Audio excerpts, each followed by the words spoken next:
नमस्कार, देख रहे हैं आप लाख टके की बात। मैं हूं आस्था कौशिक और मैं हूं आपके साथ मेनका चौधरी। तो चलिए खबरों की शुरुआत करते हैं। राष्ट्रीय स्वयंसेवक संघ के सर कार्यवाह मनमोहन वैद्य ने प्रधानमंत्री नरेंद्र मोदी की सुरक्षा में सेंध के मामले पर चिंता जताई है। भाग्यनगर में अखिल भारतीय समन्वय समिति के समापन पर मनमोहन वैद्य ने कहा कि ये एक बहुत ही गंभीर मुद्दा है। सरकार घटना के लिए जिम्मेदार अधिकारियों की भूमिका की जांच करेगी।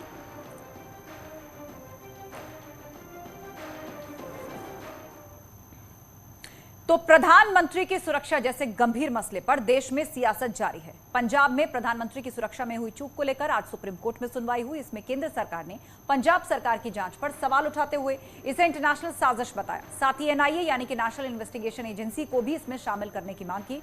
तो पंजाब सरकार ने यह दलील दी कि वो जांच की दिशा में गंभीरता से बढ़ रही है। केंद्रीय गृह मंत्रालय की 3 सदस्यीय कमेटी ने फिरोजपुर पहुंचकर जांच शुरू कर दी। बीजेपी सांसदों ने संसद परिसर में गांधी प्रतिमा के नीचे विरोध प्रदर्शन किया और उसी से संबंधित तस्वीरें इस वक्त हम आपको स्क्रीन पर दिखा रहे हैं।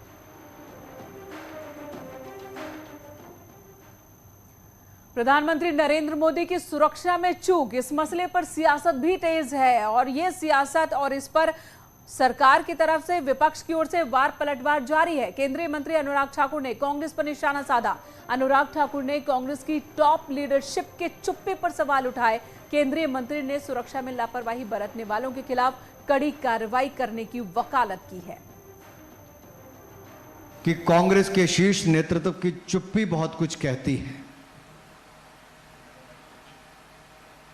बहुत कुछ कहती है। क्या कि प्रधानमंत्री जी की सुरक्षा में जो चूक हुई, इसके पीछे क्या है, ये कैसे हो सकता है, क्यों होने दिया गया, क्या मंशा थी, और जो भी इसके पीछे होगा उसके खिलाफ कड़ी कार्रवाई होनी चाहिए। ये देश की जनता की मांग है। समाजवादी पार्टी के अध्यक्ष अखिलेश यादव ने प्रधानमंत्री की सुरक्षा के मसले पर कहा कि पंजाब के किसानों को पीएम को मंच पर जाने देना चाहिए था, खाली कुर्सियों पर भाषण देना चाहिए था। खाली कुर्सियां देखकर पीएम को अच्छा लगता। मेरे पंजाब के लोगों से और किसानों से अपील है कि कम से कम प्रधानमंत्री जी को मंच तक तो जाने देना चाहिए था। मंच पे जाते खाली कुर्सियां देखते तो अच्छा लगता उनको, और खाली कुर्सियों पे भी भाषण देना चाहिए था, क्योंकि यूपी में भी खाली कुर्सियां हैं उनके लिए। तो कम से कम किसान भाइयों से हमारी अपील है कि अकेले मंच पे बोलने तो देते उन्हें। अखिलेश यादव ने तंज कसा, लेकिन कांग्रेस नेता मनीष तिवारी ने पीएम की सुरक्षा में चूक को दुर्भाग्यपूर्ण बताया। साथ ही इस पूरी घटना की न्यायिक जांच की मांग की है। देश के प्रधानमंत्री की सुरक्षा का संबंध है, वो मामला कुछ अलग हो जाता है। देखिए, जहां पर उनका काफिला रुका था वो भारत की सरहद से सिर्फ 10 किलोमीटर पे जगह है, और जो पाकिस्तान की हेवी आर्टिलरी है, जो भारत पाकिस्तान सीमा पर डिप्लॉयड रहती है, हमारी भी आर्टिलरी डिप्लॉयड रहती है, उसकी जो रेंज है वो 35-36 किलोमीटर से ज़्यादा होती है। तो इसलिए देश के प्रधानमंत्री की सुरक्षा की तुलना किसी और की सुरक्षा से करना, मैं अपने विवेक में इस बात को उचित नहीं मानता। तो पंजाब में प्रधानमंत्री मोदी की सुरक्षा में चूक का मामला अब बढ़ता जा रहा है। अब सीएम पुष्कर सिंह धामी और बीजेपी के प्रदेश अध्यक्ष मदन कौशिक ने इस मामले पर राज्यपाल से मुलाकात की और राज्यपाल के जरिए राष्ट्रपति को ज्ञापन भी भेजा। सीएम और मदन कौशिक ने इस मामले में उच्च स्तरीय जांच की मांग की है।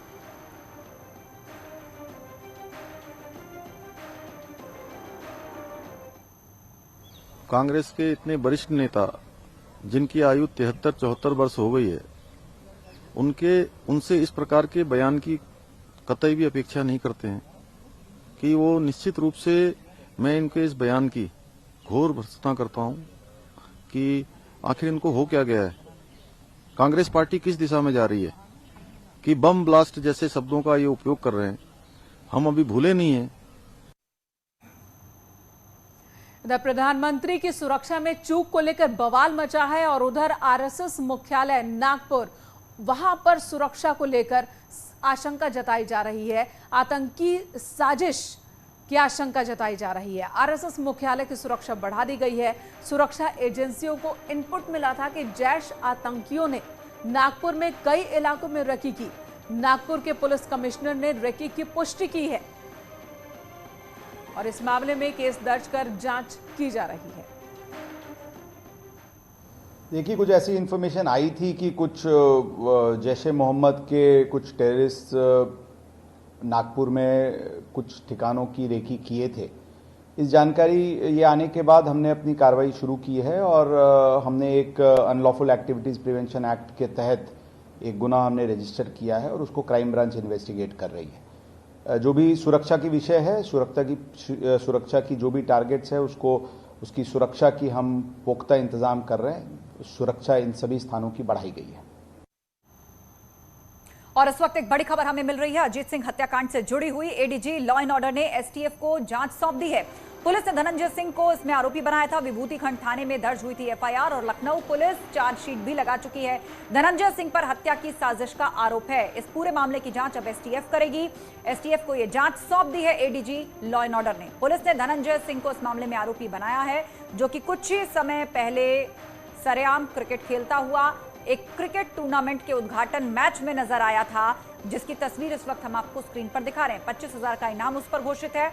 इस पूरे मामले की जांच अब एसटीएफ करेगी। और अब एक तस्वीर बरेली से आपको दिखाते हैं, जहां पर एक सभा का आयोजन हुआ। यहां पर मौलाना तौकीर रजा मियां ने मुस्लिम सभा की, जिसमें हजारों की संख्या में लोग जुटे। तस्वीरों में भी आप देख सकते हैं, यहां पर इजाजत ली गई थी 300 लोगों के पहुंचने की, लेकिन सैकड़ों की तादाद में लोग पहुंचे और इस भीड़ को देखकर आप अंदाजा लगा सकते हैं यहां कोरोना प्रोटोकॉल का पूरी तरह से उल्लंघन होता दिखा। हालांकि एक और जो डराने वाली बात कि इसी सभा के दौरान हिंदुओं को धमकी भी दी गई।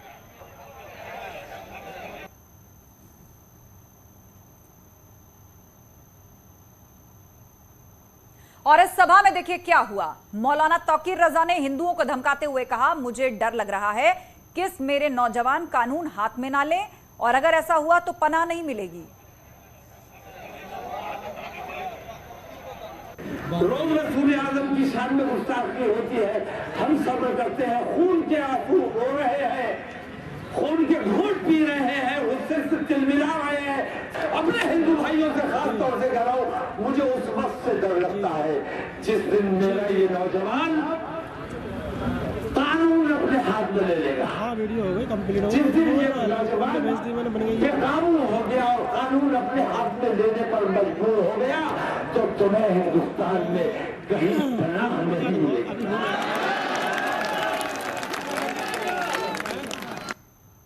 और मौलाना तौकीर रजा के इस भड़काऊ बयान पर बीजेपी ने तीखी प्रतिक्रिया दिया है और बीजेपी ने कहा कि उत्तराखंड में जो भी कानून को अपने हाथ में लेगा तो सरकार उसके खिलाफ सख्त कार्रवाई करेगी। अयोध्या के संत परमहंस दास ने कहा कि ये जिहादी गैंग के लोग हैं, इनका काम ही आतंकी और जिहादियों को बढ़ावा देना है। तो इस तरह के आरोप वहां से लगे।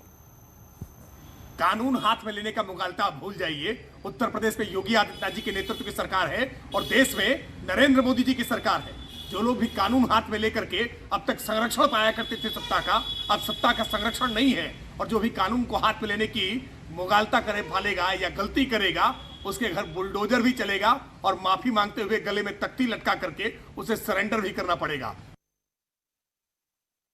अब इन लोगों का सिर्फ लक्ष्य है नफरत फैलाना, हिंसा करना, दहशतगर्दी करना, चोरी करना, लूट करना, देश विरोधी नारा लगाना, सेना के ऊपर पत्थरबाजी करने वालों का सपोर्ट करना। हर तरह से एंटी नेशनल गतिविधियां हैं इन लोगों की।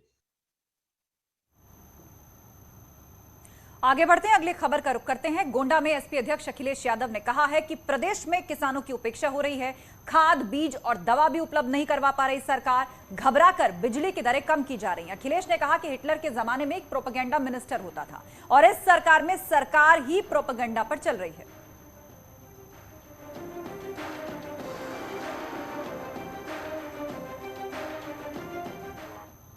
गरीबों को और सभी लोगों को 300 यूनिट फ्री बिजली मिलेगी। उसी दिन सरकार घबरा गई। अब सुनने में आया कि उन्होंने भी बिजली की दरें कम करना शुरू किया है। किसानों के सिंचाई के लिए आधा कर दिया। समाजवादी लोग फ्री देना चाहते हैं।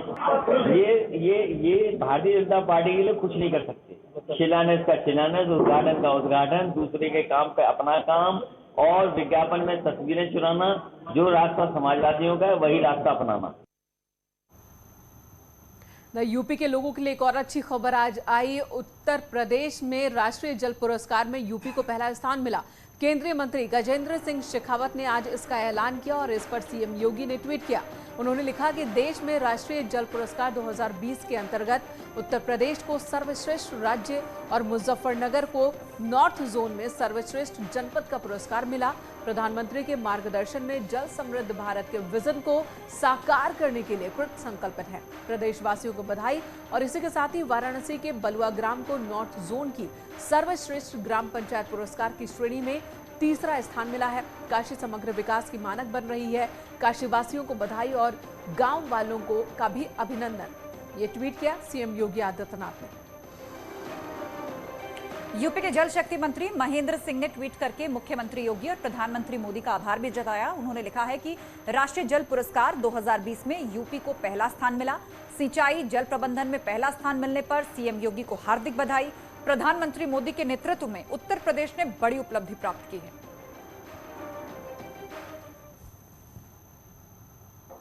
वहीं उत्तर प्रदेश की ब्यूरोक्रेसी में अपने चर्चित फैसलों को लेकर पहचान बनाने वाले झांसी मंडल के कमिश्नर अजय शंकर पांडे ने एक बार फिर से अनूठा प्रयोग किया है। इस बार कमिश्नर अजय शंकर पांडे ने कमिश्नरी कोर्ट के 2 फैसले संस्कृत भाषा में लिखवाए। पांडे ने यह भी कहा कि फैसले को वहां मौजूद लोगों ने समझ लिया। अपने 2 जजमेंट संस्कृत भाषा में आज डिलीवर किए हैं और मुझे इस बात की खुशी है कि जब मैंने जजमेंट डिलीवर किया तो जो हमारे अधिवक्ता थे उनको भी वो जजमेंट संस्कृत भाषा में समझ में आ गया। इससे प्रतीत होता है कि संस्कृत को लेकर के जो एक पूर्वाग्रह लोगों के मन में है कि ये बड़ी कठिन भाषा है, बड़ी दुरूह भाषा है, इसको नहीं समझा जा सकता, उससे थोड़ा सा ये भ्रम जो है लोगों का टूटा है। और अब बात ब्राह्मण वोट बैंक की, जिसे साधने में लगभग सभी पार्टियां लगी हुई हैं। इसी को लेकर लखनऊ के कृष्णानगर इलाके में भगवान परशुराम की मूर्ति का डिप्टी सीएम दिनेश शर्मा ने अनावरण किया। कार्यक्रम में कानून मंत्री ब्रजेश पाठक, रीता बहुगुणा जोशी मौजूद थी। दिनेश शर्मा ने कहा कि बीजेपी सबका साथ सबका विकास पर काम कर रही है।